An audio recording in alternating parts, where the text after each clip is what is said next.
Assalamualaikum warahmatullahi wabarakatuh. Perkenalkan, nama saya Rifan Abdul Hakim dengan NIM 12330505165. Kawan-kawan semuanya, saya merupakan mahasiswa aktif di UIN Sunan Gunung Jati Bandung, Fakultas Syariah dan Hukum, Prodi Ilmu Hukum.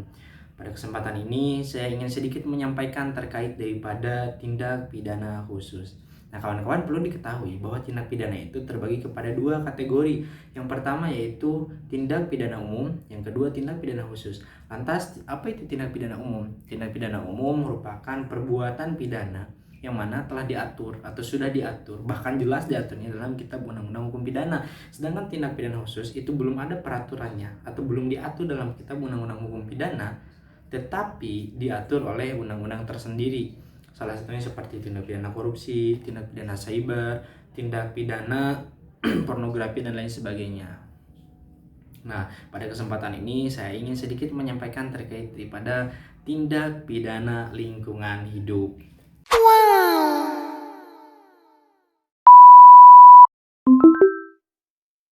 Nah, kawan-kawan semuanya, perlu diketahui bahwasanya tindak pidana itu tidak hanya pada ruang lingkup pembunuhan, korupsi, kemudian narkotika, kemudian penipuan, cyber, pornografi, dan lain sebagainya. Ternyata lebih jauh daripada itu, kerusakan lingkungan yang diakibatkan oleh manusia itu pun dikategorikan sebagai tindak pidana. Lantas, kerusakan lingkungan itu dikategorikan sebagai tindak pidana yang mana?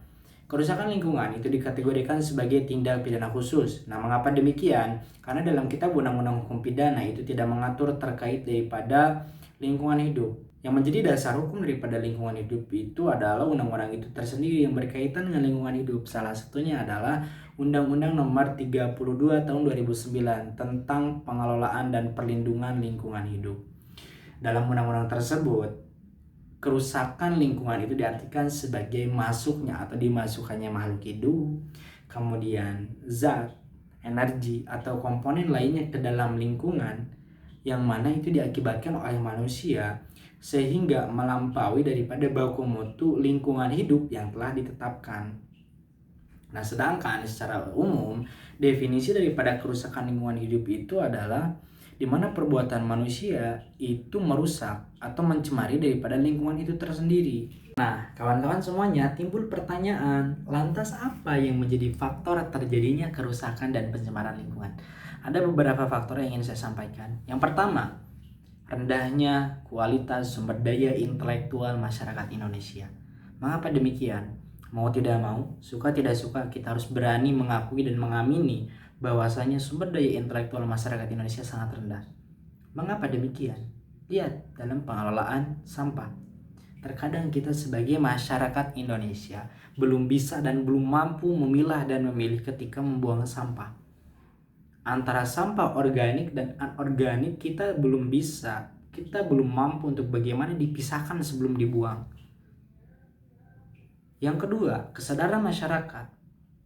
Mau tidak mau, suka tidak suka, bencana alam yang terjadi di negeri ini bukan hanya faktor alam, tetapi ada juga yang dikarenakan faktor manusia itu sendiri. Salah satunya membuang sampah sembarangan. Terkadang kita malas, terkadang kita ogah untuk bagaimana sampah itu dibuang kepada tempatnya. Terkadang kita buang sampah sembarangan. Dan coba kita lihat, Sungai Citarum yang berada di Kabupaten Bandung salah satunya sebagai sungai terkotor di dunia. Mengapa demikian? Lihat kondisinya, lihat sampah yang ada di sungai tersebut. Apakah hewan yang melakukan itu? Apakah alam yang melakukan itu? Tentu saja tidak, itu merupakan perbuatan dari manusia itu sendiri. Contoh yang kedua yaitu beberapa waktu ke belakang terjadi bencana yang luar biasa di Sumatera, salah satunya di Aceh. Mungkin kita mengakui, mungkin kita menyadari tidak logis rasanya ketika hujan yang seharusnya menurunkan air beberapa waktu ke belakang justru hujan menurunkan batangan-batangan pohon, gelondongan-gelondongan pohon yang sangat rapi. Tidak logis rasanya ketika hewan bisa memotong pohon, apalagi sampai membabat pohon, kemudian hasil dari pembabadannya itu sangat rapi. Tidak mungkin dan tidak logis ketika yang melakukannya di luar daripada manusia itu sendiri. kita harus mengakui, bahkan kita menyadari negara kita tuh punya aturan untuk bagaimana lingkungan dan hutan itu dilindungi. Lingkungan dan hutan itu dikelola sebaik-baiknya. Namun sejauh ini peran pemerintah sungguh sangat miris. Nah, kawan-kawan semuanya, mesti diperhatikan dalam Undang-Undang nomor 32 tahun 2009 tersebut mengatur untuk bagaimana orang-orang yang melakukan kerusakan lingkungan itu dapat dipidanakan. Ada beberapa pasal yang mengatur terkait lamanya pidana yang akan didapatkan oleh orang-orang yang melakukan tindakan-tindakan perusakan. Ada yang maksimal 3 tahun, kemudian ada yang maksimal 5 tahun. Ketika memang perbuatan yang berkaitan dengan kerusakan lingkungan itu berdampak kepada banyak masyarakat, bukan hanya 1-2. Nah, mungkin itu kawan-kawan semuanya yang dapat disampaikan terkait daripada tindak pidana khusus terkait lingkungan hidup.